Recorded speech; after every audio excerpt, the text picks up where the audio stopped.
Bienvenidos a Sentido Literario. Hoy tenemos a Ángela Rivas que nos va a hablar de su top 10. Ya lo hemos cambiado un poco y ahora va a ser top 10 porque, bueno, hemos decidido que era un buen momento, luego explicaremos por qué, para hablar de la literatura irlandesa y la literatura norteamericana. Así que hemos estructurado el programa en dos partes. Primero hablaremos un rato de lo que Ángel considera que son los libros más recomendables de la literatura irlandesa para leer y después de la norteamericana. Así que creo que es muy interesante. Quédense, que empezamos.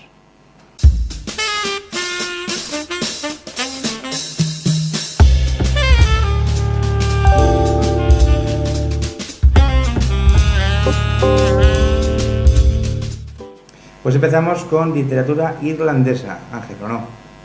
¿No tenemos nada verde por aquí?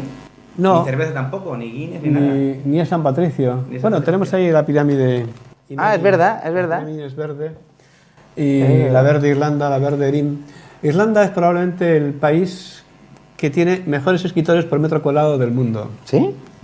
Y no es una frase mía, pero me gustaría que lo fuera, pero no es mía. Pero es una realidad. O sea, en Irlanda hay los mejores escritores, digamos, de la época contemporánea. No estamos hablando de Shakespeare ni de la Edad Media y cosas así, pero de siglo XIX para acá, siglo XX, siglo XXI, Irlanda ha dado unos excelentes escritores y los sigue dando. Lo curioso es que muchos escritores irlandeses pasan por ingleses. La gente considera que son ingleses. Y claro, porque los ingleses se preocupan muy mucho de poner de las Islas Británicas o literatura anglosajona, con lo cual, si está escrita en inglés, pues es anglosajona. Pero no, así se aprovechan un poco, la literatura irlandesa ¿no? es la literatura de las personas, hombres y mujeres, que han nacido en Irlanda y que escriben en inglés, en sánscrito, en gaélico o como quieran, pero que han nacido en Irlanda en primer lugar. Y luego la literatura escrita directamente en irlandés o en gaélico, ¿no? Pero claro, Oscar Wilde, la importancia de llamarse Ernesto, el retrato de Dorian Gray. Que es un juego de palabras en inglés. Decía que no sé por qué, pero alguien que entendía mucho me dijo que The Importance of Being Earnest es un juego en inglés de palabras. Sí. Yo no tengo ni idea por qué. Debe ser que suena como... Mi inglés no llega tanto. No, ni el mío, pero quiero decirte que suena como... Pero suena como, sí, la importancia de ser esto, porque en realidad no dice llamarse, dice to be earnest, no dice... Es verdad, llamarse Ernesto. Llamarte Ernesto, la traducción es la que ves y podemos traducir, pues yo qué sé, high noon, o sea, las 12 en punto por... solo ante el peligro. Lo mismo es. Claro. ¿No? Así, las traducciones que hacemos en español de las obras extranjeras son... Bueno, eso pasa también con las películas, ¿no? Claro, hay veces que ni siquiera encuentras la película en inglés o lo que sea, porque es que el título es totalmente distinto, no tiene nada que ver, ¿no? Sí. Bueno, Pues, cuentos completos de Oscar Wilde. Oscar Wilde, que es un señor irlandés de muy buena familia y que casó con una señora también de buena familia y que de la cual se divorció cuando estaba en pleno auge de su fama, y fue acusado por el duque de Queensbury de homosexual.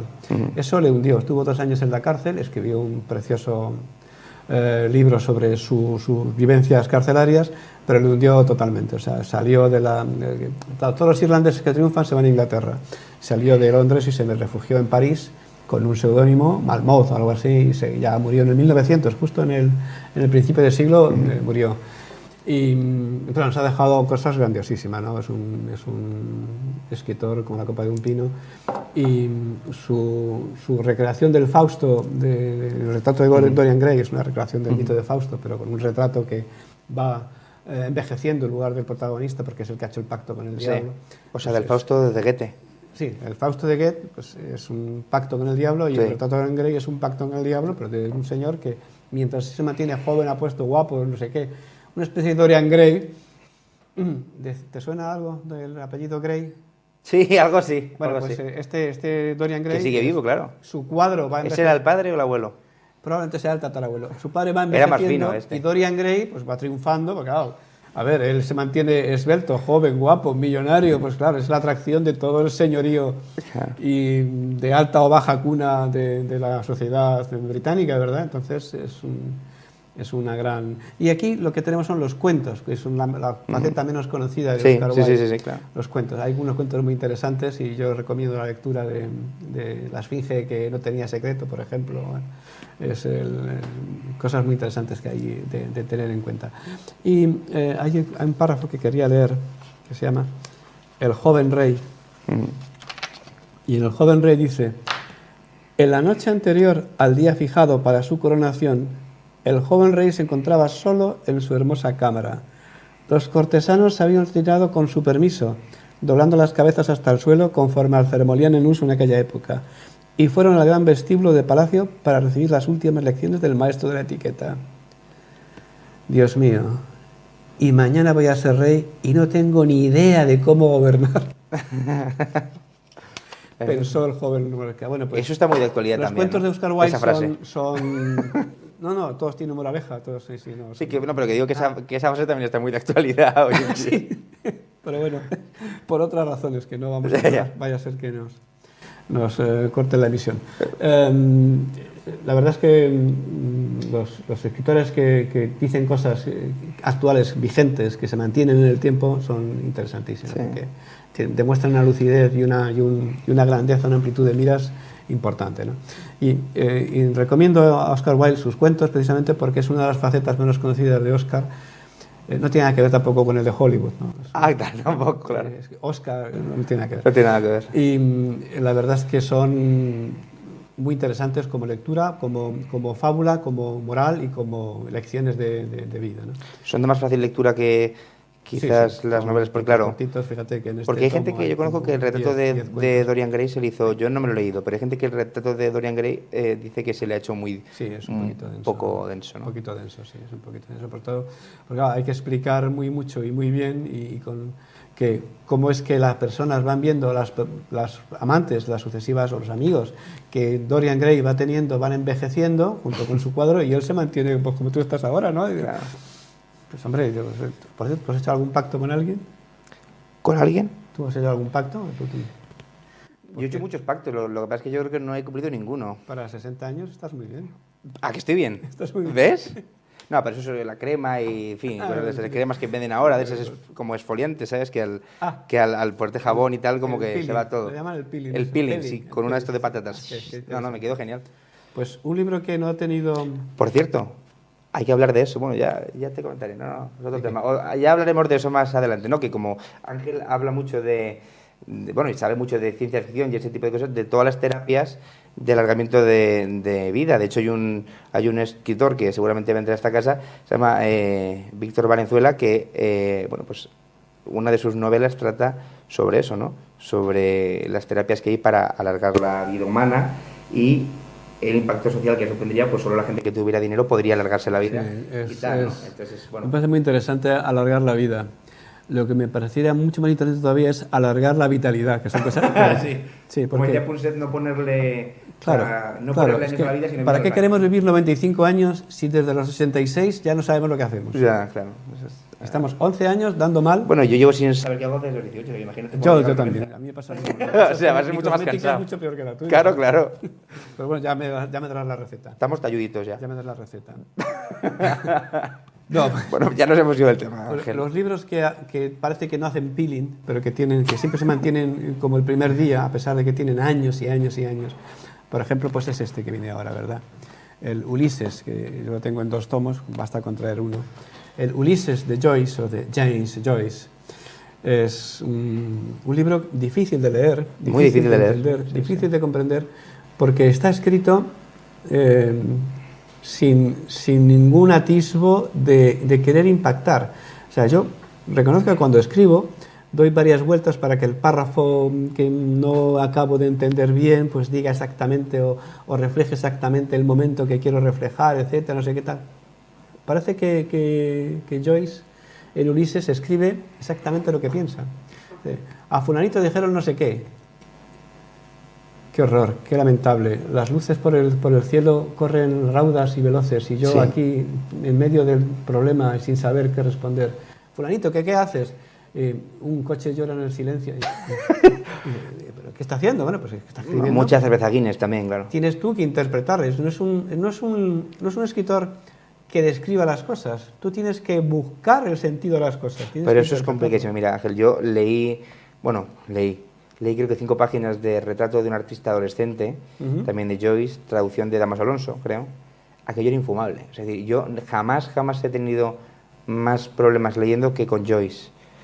Un profesor que tenía de literatura me decía, hombre, es que para leer ciertas cosas, ¿no? El gato pardo de Lampedusa, ciertas cosas, hay que tener, porque claro, es filólogo y tal, hay que tener pues cierta formación o haber leído mucho, que yo seguramente no tengo, pero es que me parece muy difícil, porque es que incluso creo que no había identificación ni siquiera de sujetos de personas. Es decir, yo leí aquello y no sabía ni de qué me estaba hablando, ni a qué se refería, ni sabía situar un contenido, no tenía ni un agarre, nada del libro, y por eso pues, al final pierde. Al Ulises hay que leerlo con actitud y con aptitud también. Claro. O sea, que tienes que estar preparado para leerlo y tener una predisposición a leerlo. Pero pues ya digo, tienes que interpretarle, no es un escritor que te describe las cosas y ya está, y que te las secuencie perfectamente cronológicamente en el tiempo. ¿Pero es un tema de traducción al español o también en inglés también es complicado? La versión original es así también. Sí. También es complicado. Sí, no. Yo, la primera vez que cogí un Joyce, dije, qué mal traducido está esto. Claro, es que es la impresión que da. Claro. Alguien me dijo, no, es así. Es así. Es que este señor escribe para que tú... Pero y está entonces, bien escrito, que es lo peor. Los libros que he tenido que acometer por tercera vez.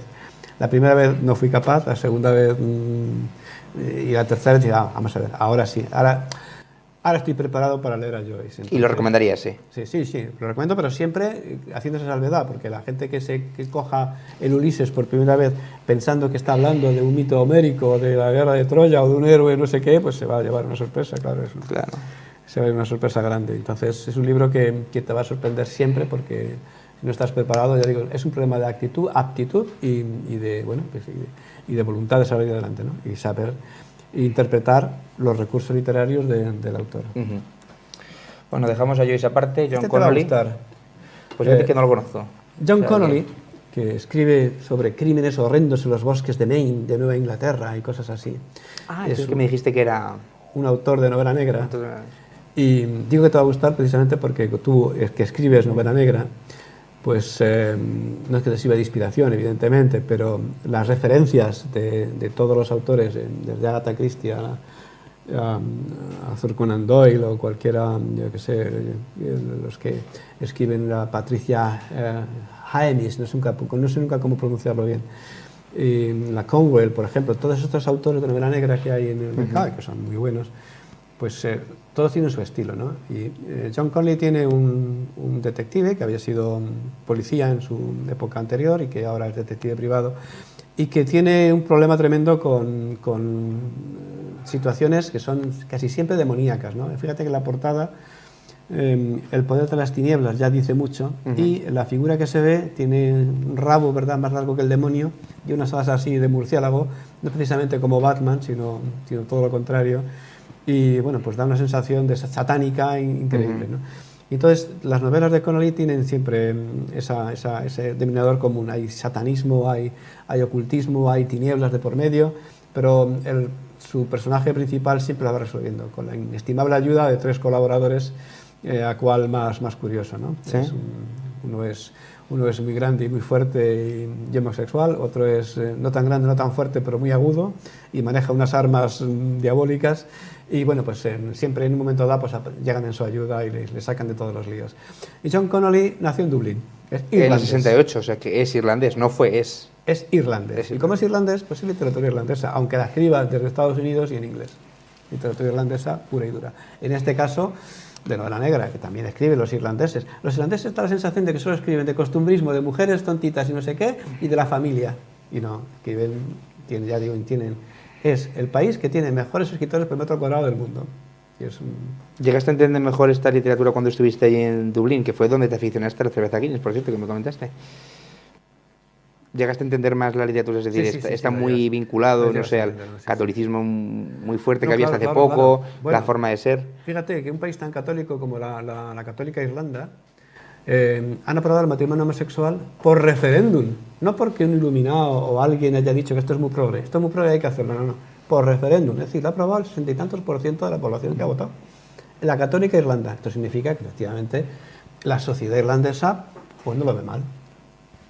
Probablemente si se lo hubieran impuesto igual habría habido rechazo, claro, porque todo lo que te obligan a hacer no gusta tanto, pero ha habido oye, esto parece un problema interesante, ¿nos lo pronunciamos? Sí, pues la católica Irlanda pues da muchas sorpresas, sí. Otra de ellas. Otra de ellas, una más.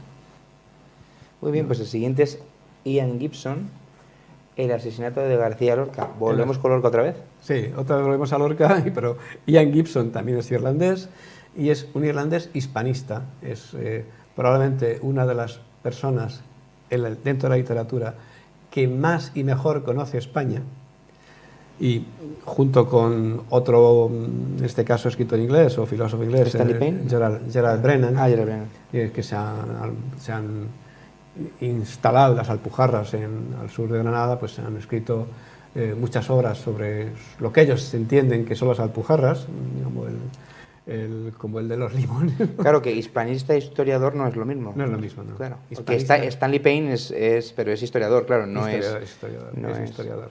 Historiador, a ver, puede ser hispanista siendo historiador, pero no tienes necesariamente que ser historiador siendo hispanista. Claro. O sea, te puede gustar, yo que sé, cualquier manifestación que se supone típicamente española, como la fiesta de los toros, y si tú investigas sobre ello, pues eres un hispanista, pero estás investigando sobre una faceta que nada tiene que ver a lo mejor con la historia. En todo caso, la historia de la tauromaquia, pero no la historia con H mayúscula, que entendemos como la crónica de los pueblos en el devenir del tiempo, ¿no? Entonces, Ian Gibson hace un trabajo de investigación brutal en la muerte de Lorca. Entrevista a supervivientes, busca documentos, busca testimonios más o menos contrastados, bueno, no, menos. Para averiguar quién fue la persona física que lo mató. Sí, hasta averiguar exactamente y por qué y las razones. ¿Y él da un nombre? Sí, él dice, pues fulanito de tal, comandaba el pelotón que realizó el fusilamiento, y menganito de tal es el responsable político que firmó, porque claro, ¿por qué se ejecuta a García Lorca? Porque alguien dice, mátese, no hágase, mátese, fusílenlo, cójanlo y llévenlo del paseillo, ¿no? Pues el que puso la firma también está identificado. Y ahora que se vuelve a hablar mucho de este tema y que se vuelven a hacer muchos estudios sobre la muerte y los últimos días, los últimos instantes de Federico, pues la mayoría de ellos honestamente citan a Ian Gibson como fuente, ¿no?, bibliográfica, pero también fuente real de información para sus estudios sobre la muerte de Federico García Lorca. De manera que es muy recomendable Ian Gibson como escritor de literatura irlandesa. En este caso, un irlandés escribiendo sobre españoles, que también es muy de agradecer. Claro. No, además él conoce bastante España, además está muy agradecido, ¿no? Porque la biografía que yo me leí, que me parece que era Viento del Sur, la subtitula como diciendo la historia de un irlandés salvado por España, ¿no? Salvado por España. Que ya no recuerdo muy bien. Era un poco dura, ¿eh? Yo además la leí cuando era pequeño y tenía así ciertos capítulos un poco, bueno, pequeño, tendría 13 años así, pero tenía ciertos capítulos un poco... Es un poco crudo también, me refiero. Un poco oscuros, ¿no? Sí, un poco oscuros, sí. Un poco sombríos. Sí. También se le ve como una persona un poco vuelta de todo, un poco, claro, un poco ácida, pero bueno, bien. Ian Gibson, imagínate, va a ser muy difícil sorprenderle a estas alturas, sí. Claro. Bueno, lo siguiente vendrán Brendan Carroll. Tenemos a Brendan O'Carroll.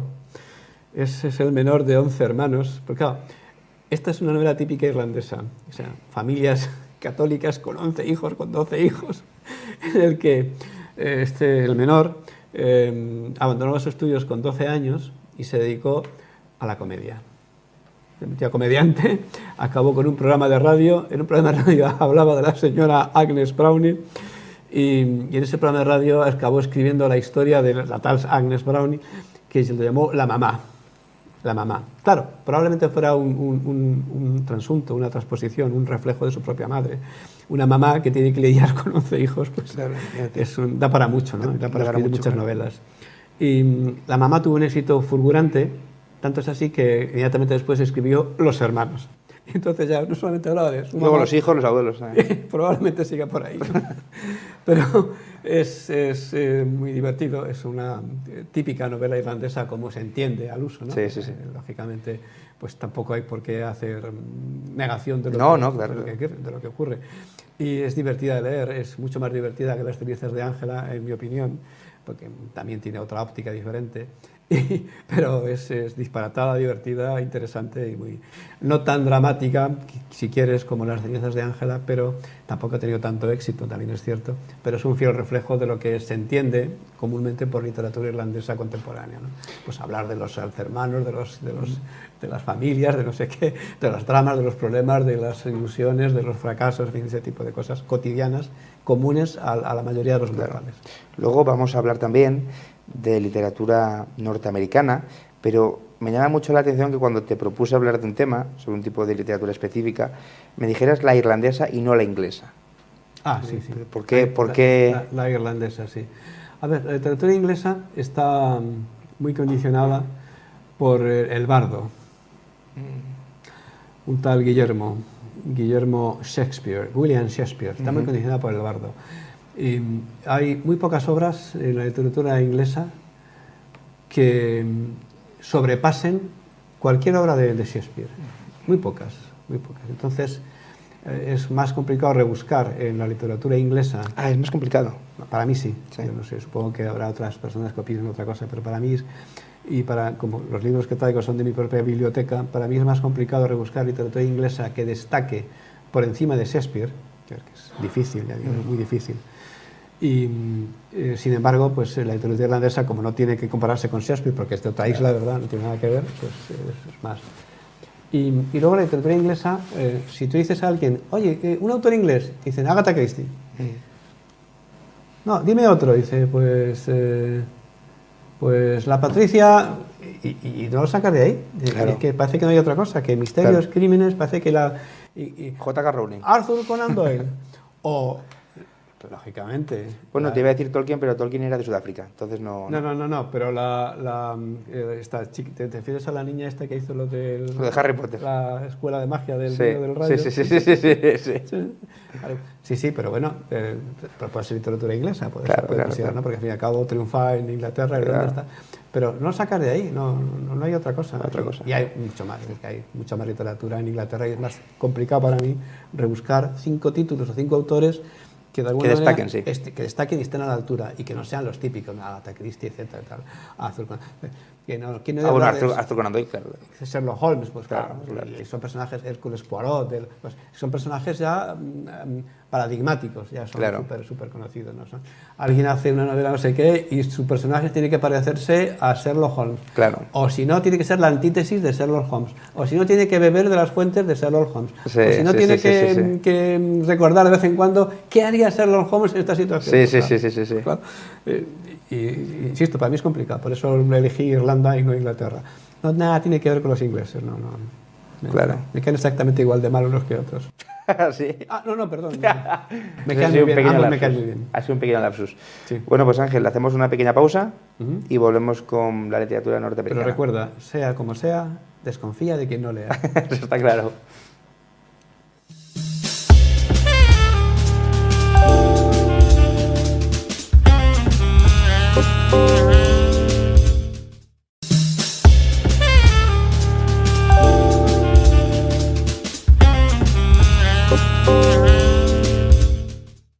Aquí estamos con la literatura de Norteamérica. Bueno, de Estados Unidos, porque si dices Norteamérica se pueden enfadar algunos. Sí, México y Canadá también son Norteamérica. Claro. Y eso me pasó una anécdota en una ocasión. ¿Sí? Me dijo que era americano, y yo dije, ¿de Colombia? Y dice, no, americano. Digo, claro. No, americano. Y ella dice, de Norteamérica. Digo, México. ¡No! México es Norteamérica. Claro. Y Canadá es más Norteamérica todavía. Canadá todavía es más América del Norte. Claro, más América. Bueno, Alaska. Estados Unidos también se llama Estados Unidos de México, o sea que... Efectivamente, Estados Unidos de México. Estados Unidos de México, Estados Unidos de América. Estados Unidos mexicanos. Cosa diferente, sí. Bueno, pues sí, empezamos por Mark literatura Twain. de los Estados Unidos. Mark Twain, Marca II, que no era su verdadero nombre. ¿No era su verdadero nombre? No. Mark Twain es el grito de guerra que daban los barcos del Mississippi. Mississippi es un río que baja y sube mucho de nivel. Entonces aquellos grandes barcos de las ruedas por fuera, ¿verdad?, que cruzaban el Mississippi hacia arriba y hacia abajo, llevaban en la proa un tío con una sonda y daba la marca de la sonda, marca 2, y marca 2, pero cuando marcaba 1 se paraba porque corrías el riesgo de encallar. Y Mark Twain, que se crió a orillas del Mississippi, oía siempre esa frase, Mark Twain, y dijo, yo Mark Twain. Por eso escribió su Huckleberry Finn, la aventura de Tom Sawyer, todo que tiene mucho que ver con el río, que todos son aventuras, que el río es un poco el común denominador de todo ello, ¿no?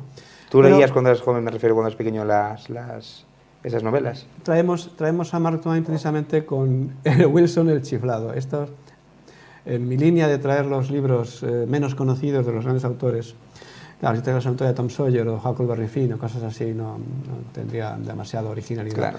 Entonces, esta es una historia divertidísima, como casi todas las de Mark Twain, que narra el intercambio de una madre blanca y una madre negra con sus hijos. A partir de ahí te puedes imaginar, según dice él mismo, se podía haber llamado Los gemelos perfectos, pero Claro. pero no, lo llama Wilson el chiflado. Y la situación es desternillante, o sea, la situación de la madre blanca y la madre negra que cambian a sus hijos, intercambian a sus hijos en la cuna, pues es realmente desternillante, ¿no? El resultado final es muy curioso. Mark Twain, que era una persona que miraba mucho a su alrededor y aconsejaba constantemente a la gente, decía eso de aprovéchate de los errores de los demás, porque nunca vas a vivir tanto para equivocarte tanto tú solo. Claro, claro. Aprovéchate. Nadie, ¿no? Nadie hacemos caso a Mark Twain. Nadie. No, la gente frente a golpes contra la pared y hay algunos que tienen la cabeza muy dura y necesitan... Pero eso es a mí eso no. A mí no, Nadie mira eso, pero ahí quedan las obras y la vida de Mark Twain, que me parece muy interesante. Un gran escritor norteamericano, sin duda alguna. El siguiente, muy cinematográfico, ¿no? Y curioso también, porque se conoce mucho la película, pero no el libro, ¿no? Aquí justo el fenómeno es al revés, ¿no? Primero hemos conocido la película de Forrest Gump y luego hemos descubierto que también era una novela. Curiosamente, como la película está muy bien hecha y es muy larga, pues recoge muchísimos aspectos de la novela, que la película tampoco es tan densa, tampoco es tan grande, tampoco es... Pero no es como aquella versión de Guerra y Paz de León Tolstoy que hicieron los rusos en 3 fases de 3 horas cada una, que reproducía línea a línea, coma a coma, el escrito de Tolstoy. Y el príncipe Yusupov que ya de por sí Tolstoy por la Alameda, veías al príncipe Yusupov avanzando por la Alameda. Insufrible, pero esto no estaba muy bien. Y Forrest Gump, que todo el mundo ha visto la película probablemente, pero si leen la novela, pues se van a encontrar con que se ha respetado muchísimo la trama original y la enseñanza es la de siempre, ¿no? Mi mamá dice que la vida es como una caja de bombones. Nunca sabes cuál te va a tocar.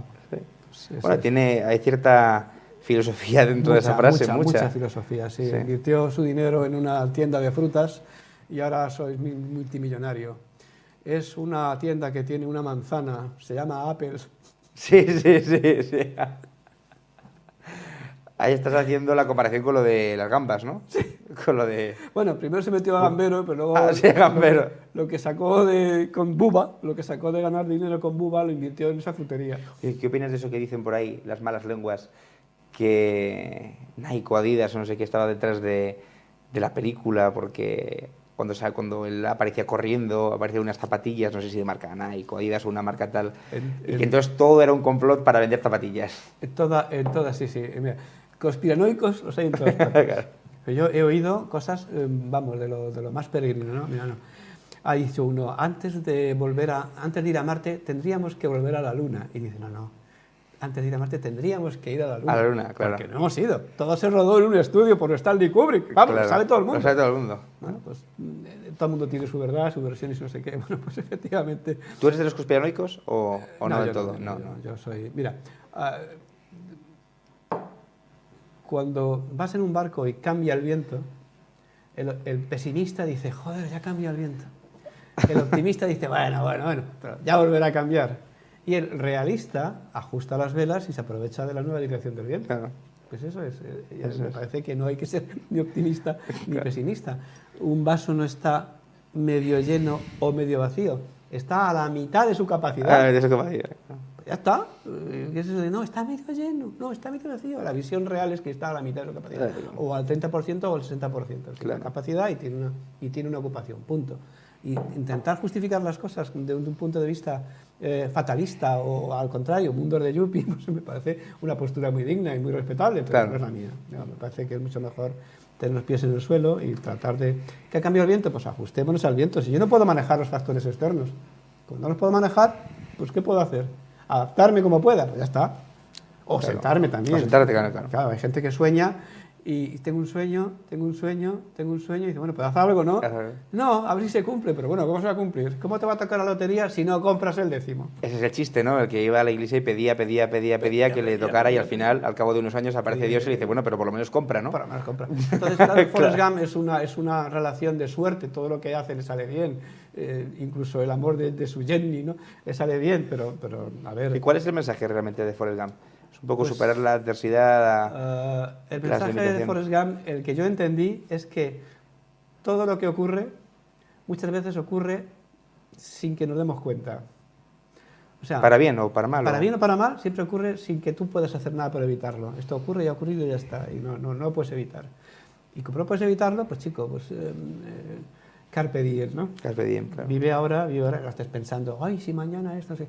Por Forrest Gump pasan Elvis Presley, al que le enseña a bailar, a mover la, Sí. ¿te acuerdas? Le enseña a mover la pelvis, Elvis de pelvis, le llamaban. Sí. Pues él con sus movimientos felinos le enseña a bailar. ¡Uy, qué de puta madre! Pues venga, lo voy a hacer. Digo, el smile, que le pisa, le sale la sonrisa, las zapatillas, el corre, Forrest, corre, el juego del fútbol americano, que son masas lo que mueven, ¿no? Mucha más pasión que el fútbol de Europa, el fútbol americano. Es decir, todas las cosas, el ping-pong, no sé qué, todas las cosas que le van ocurriendo y en las que va triunfando sin darse cuenta, pues son, digamos, hay factores externos que nos afectan y que no podemos controlar. Pues chicos, disfruta el momento, disfruta mientras puedes de lo que tienes y mañana ya veremos, ¿no? Sí, ¿no? Puede ser rico o puede ser como el príncipe de las mareas. Claro. Mejor el libro, ¿no? Que la película, de todas formas. Mejor el libro, sí. Siempre, para mí siempre el libro es mejor que la película. Claro. Aunque reconozco que la película es muy digna. Sí. Muy digna. Siguiente libro, Scott Fitzgerald, Suave la noche. Suave la noche. A Suave la noche también le hicieron una película. Como a Gran Gatsby. Como al Gran Gatsby, aunque el Gran Gatsby es la obra de Fitzgerald más conocida. Pero también he preferido traer Suave la noche y no el Gran Gatsby, porque el Gran Gatsby... Que por cierto, aquí a colación viene perfecto lo de la película. A mí no me gustó la película. ¿Te gustó? Que no me gustó. ¿La segunda parte o la primera? La que hizo DiCaprio. La que hizo DiCaprio, no, yo vi la que hizo... Ah, la que hizo Paul Newman, no. Rochefort. Redford. Robert Redford. Rochefort. Paul Newman, no, Robert Redford. Robert Redford hizo un Gran Gatsby en Breaks, en la mansión Breaks en Maine, y es magnífica. Yo tuve la ocasión de visitar esa casa, esa mansión. Yo esa no la he visto y es la mejor. Y es de verdad impresionante, ¿no? Es magnífica. La casa del personaje... La casa del personaje, sí, la casa real. Antes, toda esta gente que se hizo riquísima con las caras de caballos, y le puso a su casa, a su mansión, frenos, las bridas. Los frenos, breaks. ¿Dónde está la casa? ¿La casa dónde está? La casa de... En Maine. En Maine. En Maine, sí, en el estado de Maine. Es espérate, Rhode Island. Rhode Island. Me he ido con Connelly. Claro. Y sus crímenes en Maine. En Rhode Island. En Rhode Island, sí. Y las mansiones de Rhode Island es que gastas un día en verlas, claro. No las puedes ver. ¿Y esta es mejor que el Gran Gatsby? Es mejor, sí. El Gran Gatsby es milimétrica, es un metrónomo, es una obra de relojería de precisión, y esta es mucho más humana, mucho más. Y también es bastante más biográfica del propio Fitzgerald, porque es un poco su propia vivencia y sus expectativas de vida y cómo se van resolviendo y cómo van funcionando. Entonces es muy recomendable, porque aunque están escritas por la misma persona, pues no son estilos iguales, ¿no? Ya digo, la obra de ingeniería que es el Gran Gatsby, cómo encaja todo perfectamente, cómo está todo medido, cómo parece más un reloj que un libro. Aquí no, aquí es mucho más desbaratado, mucho más, digamos, cercano al lector, ¿no? El Gran Gatsby es palabras mayores. Y ambas películas fueron hechas dignamente, insisto, el Gran Gatsby de Robert Redford me parece mejor también que la de Leonardo DiCaprio, pero Suaves la noche también estuvo muy bien. Y trata sobre temas parecidos, ¿no? No recuerdo que haya hecho otra versión. No, digo que trata sobre un tema parecido a... Sí, porque, a ver, la alta sociedad... Alta sociedad, sí, ese tipo de cosas, porque una vez que te metes en un mundo ya es muy difícil descender de nivel, ¿no? Claro. Cosa que nos viene ahora en el siguiente libro. De Harper Lee, Matar un ruiseñor. El Matar un ruiseñor... Que además está en la portada de la película, ¿no? En la portada de un gran Gregory Peck, impresionante, Matar un ruiseñor, impresionante. To Kill a Mockerbill. Matar un ruiseñor es una obra de Harper Lee, esa escritora norteamericana que escribió esta obra y ahora, 30 años o 40 años, no sé cuántos años después, ha sacado la versión anterior a esta, es decir, la versión original, porque escribió una novela muy larga, del sur, del gran sur americano, de su juventud, de su infancia y tal, ¿no? Y los editores dijeron que no, que la parte en la que hablaba de ella como niña era la que realmente les interesaba, que el resto pues no tenía demasiado valor, con lo cual tuvo que cortar esa primera novela y el resultado es Matar a un ruiseñor. Ahora han publicado la obra completa, ella misma, han reconocido ya ahora que tiene una temática y una fortaleza y un prestigio universal. Pues ahora saca una segunda novela que no es más que la primera, de la gran obra que le hicieron cortar en su momento para poder extraer este material. Y aquí aparece pues, personajes en la infancia de la niña, el padre, el abogado Atticus, que es su propio padre, y todos los personajes, todo lo que se cita, pues parece ser que tiene mucho que ver con recuerdos de su infancia, y son situaciones reales. Es más, el juicio al ciudadano negro al que le acusan injustamente de un crimen que no ha cometido, pero que aún así le condenan y le castigan, pues ocurrió realmente. Es decir, que todo esto pasó y la Harper Lee es testigo, y testigo además excepcional de todo ello. Pero un niño que aparece en la película Matar al ruiseñor, que es amigo de ella, de correrías y no sé qué, un niño que está recogido y que va como a pasar el verano, va a veranear a casa de unos tíos, unos familiares, unos parientes cercanos a donde vive Atticus y su hija, pues no es otro que Truman Capote. Y Truman Capote, ya de mayores, ya siguió escribiendo, y triunfó, y tuvo un éxito arrollador, y es indudable que lo tiene. Por ejemplo, Desayuno en Tiffany's, Breakfast at Tiffany, es impresionante, es una gran obra. Pero Harper Lee, ¿no? Harper Lee fueron amigos, pues no sé qué, pero no siguió escribiendo. Y ahora ha sacado digamos, la versión completa de Matar a un ruiseñor. Es muy recomendable. El libro es excepcional, la película está... ¿Crees que Hitchcock le dio un... ¿Crees que Alfred Hitchcock, siempre me confundo con ese apellido? Hitchcock. Sí, Hitchcock. Hitchcock. Que han hecho una película sobre su vida hace poco, de Anthony Hopkins. ¿Crees que realmente... Bueno, la película está un poco a nivel del libro, ¿o no? ¿Supo plasmarlo bastante bien? ¿O no? Eso solo es una cosa que solo sabrá Alfred, probablemente. ¿Pero a ti no te gustó la película? No mucho. Ah, no mucho. No mucho, no mucho, pero a ver, es una opinión personal. Y ganó el premio Pulitzer con Harper Lee. Sí. En el 61, ¿no? Con esta... Y además merecidísimo. Bueno, siguiente, Las cenizas de Ángela, de Frank McCourt. Claro, aquí tenemos... Este es desconocido. Bueno, también otro premio Pulitzer. Aquí tenemos un pequeño problema, una paradoja. A Frank McCourt todo el mundo va a decir que es un autor irlandés, porque Las cenizas de Ángela, Limerick, Irlanda, todo, pero nació en Nueva York. Y como nació en Nueva York, es ciudadano de los Estados Unidos. Otra cosa es que además, y porque toda su familia era irlandesa, adquirió la nacionalidad irlandesa, tiene doble nacionalidad. Así que le podemos traer como literato irlandés por su nacionalidad, no por su origen ni por su nacimiento, o americano, que realmente nació y murió en Nueva York. Frank McCourt, Las cenizas de Ángela, cuya película también mucha gente recordará, es una historia delirante sobre la infancia, no suya, puesto que él nunca pasó por estas situaciones, sino sobre la infancia que le contaban sus familiares en Nueva York, en un piso miserable en el que nació, en un barrio miserable. Nueva York también tiene barrios miserables, sí. No solamente Madrid, otras ciudades, Nueva York tiene barrios miserables. Y claro, cuando triunfó, pues la cosa dio un vuelco espectacular. Pero los recuerdos y las vivencias y las cosas que cuentan Las cenizas de Ángela no son vividos por él, son contados por terceras personas y él las recrea muy bien. Sí. Los hechos son trágicos, pero se cuenta de manera amena, ¿no? Eso es, lo cuenta de manera además muy bien narrado. Su segundo libro sí lo es, porque Las cenizas de Ángela termina diciendo: me trasladó a Estados Unidos y cuando llegó a ver la Estatua de la Libertad dijo: este puede ser un gran país. Y él dijo: sí, lo es. Bueno, pues el siguiente libro se llama Lo es. Y honestamente, en mi opinión, no le llega a Las cenizas de Ángela, no le llega ni a la mitad. Porque es un libro más sobre la vida en Estados Unidos, sobre ese paraíso de las oportunidades, sobre esa meta que todo mundo tiene ilusión, porque llego allí y voy a triunfar, porque tengo ideas, porque tengo tesón, porque tengo ilusión, porque no me rindo y que a mí no me va a vencer nadie, etcétera, etcétera.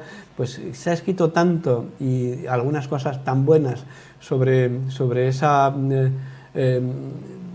atracción, ese imán que Estados Unidos ejercía en el siglo pasado y todavía en a muchos visionarios, que es un libro más, no destaca especialmente, en mi opinión lo es. Pero Las cenizas de Ángela sí es. Me ha sorprendido muchísimo, Ángel, que no trajeras las uvas de la ira. Las uvas de la ira, Steinbeck. Sí. Sí. ¿No te gusta? Sí, me encanta, pero lo he estado buscando y no lo he encontrado. Ah, bueno. Sí, sí, Bueno, lo podemos hablar un hubiera poco. traído con muchísimo gusto, pero no he sido capaz de encontrarlo. Y también la película, un Kirk Douglas soberbio. Yo esa no la he visto. Sí. Ah, bien, y la película sí que te gusta, por lo menos, Sí, por lo sí, menos sí, una, sí, ¿no? Soberbio, está soberbio en la película, está muy bien, sí. O sea, a ver, en Hollywood han hecho cosas muy curiosas, ¿no? O sea, han llevado el libro de la selva al cine y no lo reconoce ni Kipling. Claro. Y han hecho cosas luego sobre, a ver, película y novela es una cosa, la película siempre es un resumen de la novela. Ahora, otra cosa es que el resumen sea digno, está bien hecho, recoja la esencia de la novela, y otra cosa es que ya que me pongo a hacer un guión sobre esto, pues hago lo que me da la gana, ¿no? Claro. Como solían hacer, ahora ya no tanto, pero los guionistas de la factoría Disney. Claro. Yo cojo un libro de un argentino que ha escrito sobre un cervatillo no sé qué, Bambi, y hago lo que quiero. O cojo Peter Pan y lo destrozo. Se ha llegado además a unas derivas, yo creo que muy comerciales, ¿no? Sí. Actualmente en la literatura de Estados Unidos, ¿verdad? Pero pasar de Steinbeck en pocos años a 50 sombras de Grey y tal es un paso complicado, ¿no? Complicado. ¿Qué ha pasado? Complicado. ¿Pero es la gente la que ha cambiado, tú crees? No, ha cambiado la sociedad Los en general. lectores, la sociedad en Ha cambiado general. la sociedad en general, es decir. Porque realmente muchos libros que salen ahora son, digamos, libros que no van a pasar a la historia, sobre todo en Estados Unidos. Llega un momento en que esto se rige por la ley de la oferta y la demanda. Y es tan antiguo como los fenicios. Los fenicios no cargaban en sus barcos mercantes por el Mediterráneo las cosas que en la ocasión anterior no habían vendido. O sea, ya me he hecho un viaje con mercancía, que lo que cuesta llenar un barco, con lo que cuesta llevarlo, que lo que cuesta no sé qué, si no lo he vendido, no tiene sentido. Claro. Así que la oferta y la demanda, te vas adaptando a aquello que el público realmente consume, que el público es el soberano. Si bien es verdad que ayudan a consumir creando necesidades artificiales con la publicidad, pero a la larga la gente pone a todo en su sitio. Entonces, pues esos cuentos edulcorados, esas princesitas bonachonas, no sé qué, de Disney, pues ya no existen. Si te fijas ahora, las heroínas de Disney pelean con la misma bravura que su partener masculino. Claro. Y siguen siendo princesitas, pero dan caña, ¿eh? dan caña. O sea que la sociedad evoluciona. Ha cambiado Y Disney bastante. también. Sí, pero es más una sociedad de consumo, entonces es distinto también, ¿verdad? Bueno, pues Ángel, muchísimas gracias por estar con nosotros. Seguiremos en la brecha. ¿No? Club de los Poetas Muertos también, que te gusta mucho. Sea como sea. Tonto el que no lea, ¿no? Lo ha hecho él, ¿eh? No. Desconfía de quien no lea. Efectivamente. Bueno, pues muchas gracias a todos ustedes por seguirnos y seguimos la semana que viene. Muchas gracias.